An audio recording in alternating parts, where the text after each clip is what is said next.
काली हवेली का राज। शहर से दूर पुराने पहाड़ों के बीच एक गांव था, अमरपुर।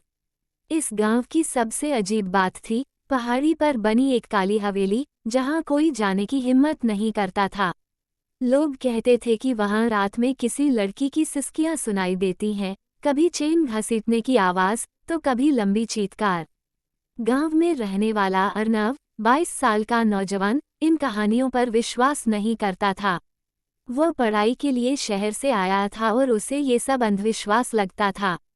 एक रात जब गांव वाले हवेली के बारे में बातें कर रहे थे, अर्नव अचानक बोला, भूत प्रेत कुछ नहीं होता, मैं कल हवेली जाकर सब देख कर आऊंगा।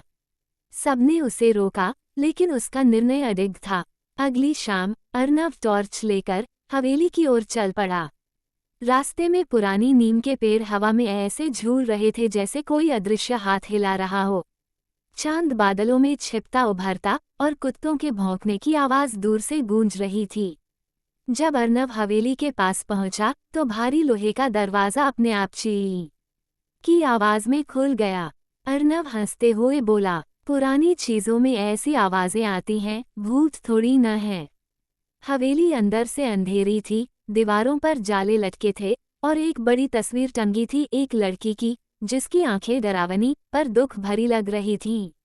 अचानक हवेली के अंदर कहीं टन टन टन की तरह घंटी बजने लगी।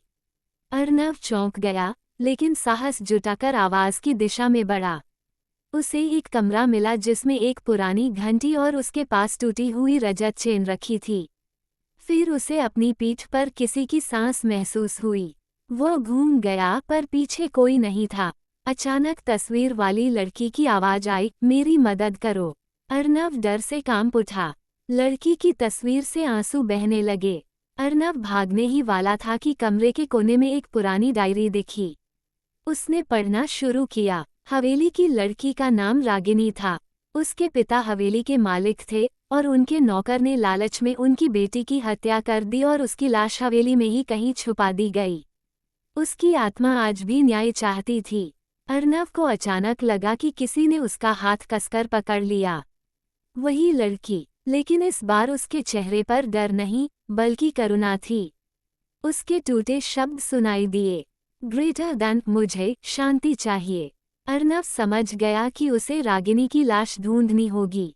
उसने चेन और घंटी के सहारे हवेली के तहखाने में खोज की और वहां मिट्टी में दबा एक कंकाल मिला, जिसके हाथ में वही चेन थी। अर्नव ने गांव वालों की मदद से रागिनी के अस्थि कलश का अंतिम संस्कार करवाया। जैसे ही अग्नि की लो ऊपर उठी, हवेली की दिशा से एक हल्की मधुर घंटी बजी और हवेली में लगे सभी दरवाजे अपने आप खुल गए, मानो किसी कैदी को आज़ादी मिल गई हो।